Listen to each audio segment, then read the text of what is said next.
నిర్గమకాండము 2వ అధ్యాయం 4వ వచనం తీయండి త్వరగా. నిర్గమకాండము 2వ అధ్యాయం 4వ వచనంలో కూడా మరొక మాట అక్కడ రాయబడింది. ఆ మాటను కూడా పరిశీలన చేద్దాం. వానికేమి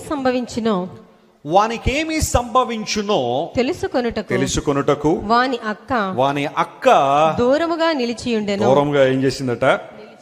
పోనీ దూరంగానో దగ్గరగానో ఏం చేసిందంట? అక్క నిలబడిందట. ఎవరి కోసం చెప్పండి, తెలుసు కదా. నిర్గమకాండం 2వ అధ్యాయం ఎవరి గురించి చెప్తుంది అక్కడ? మోషే గురించి కదా. మోషే దివ్య సుందరుడిగా ఉన్నాడు. పుట్టేసరికి బహుశా ఒక గ్లో అనుకోండి, ఒక మహిమ మోషేని కమ్మి ఉన్నప్పుడు. అప్పుడున్న పరిస్థితులు అంత ఫేవరబుల్గా లేవు. బిడ్డ పుడితే, మగ పిల్లవాడు పుడితే ఆ పిల్లవాడిని ఏం చేయాలా? చంపేసేయాలి. అది ఫరో ఇంటిలోంచి వచ్చిన ఆజ్ఞ. ఫరో ఆజ్ఞాపించాడు. ఎందుకంటే ఇశ్రాయేలు వంశము వృద్ధి చెందిపోతుంది, వారి జనాభా పెరిగిపోతుంది.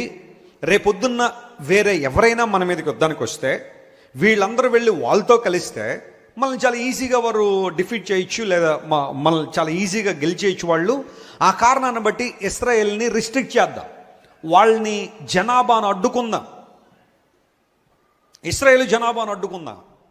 కొన్ని దేశాల్లో జనాభా ప్రాబ్లమ్స్ ఉన్నాయి కదా, పాపులేషన్ పెరుగుతూ ఉంది, ప్రాబ్లమ్స్ ఉన్నాయి.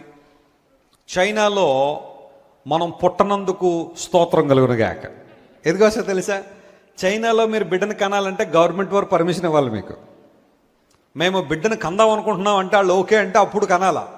చైనాలో ఒక బిడ్డ కనాలన్నా కానీ ముందు గవర్నమెంట్కి తెలియజేయాలి. జనాభా విషయంలో చాలా పర్టికులర్గా ఉన్నారు. ఎందుకంటే ఆల్రెడీ 150 కోట్ల మంది దాటేశారు. ఇప్పుడు మనం కూడా అలాగే ఉన్నాం అనుకోండి. భారతదేశం కూడా పోటీ పడుతున్న చైనాతో. 150 కోట్లు అటు ఇటు ఫ్లక్చుయేషన్, ఆ రెండు జనాభాలు పోటీ పడుతున్నాయి.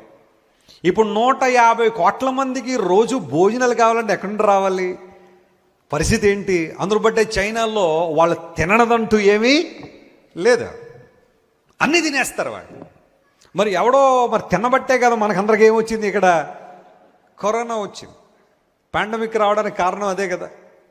ఎవరో అన్నారు, ఆడెవడో తినడం ఏంటి, మనం చేతులు కడుక్కోవడం ఏంటి, ఇక్కడ వాళ్ళెవరో తినడం ఏంటి, మనం మూతికి ఏం కట్టుకున్నాం? మాస్కులు పెట్టుకున్నాం. ఏంటి పరిస్థితి? మరి అంతే, కొన్నిసార్లు ఎవరో ఒకళ్ళు చేసిన దానికి మొత్తం అంతా వచ్చే పరిస్థితి. చైనాలో బిడ్డలను కనాలంటే గవర్నమెంట్ పర్మిషన్ కావాలి.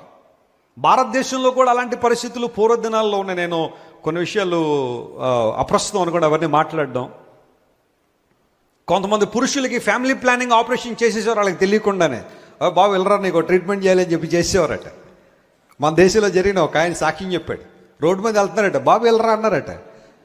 నీకు 1000 రూపాయలు ఇస్తా ఉన్నారట. అయితే ఏం చేయాలి? నువ్వేం లేదు, కాసేపు పడుకోవాలన్నారు.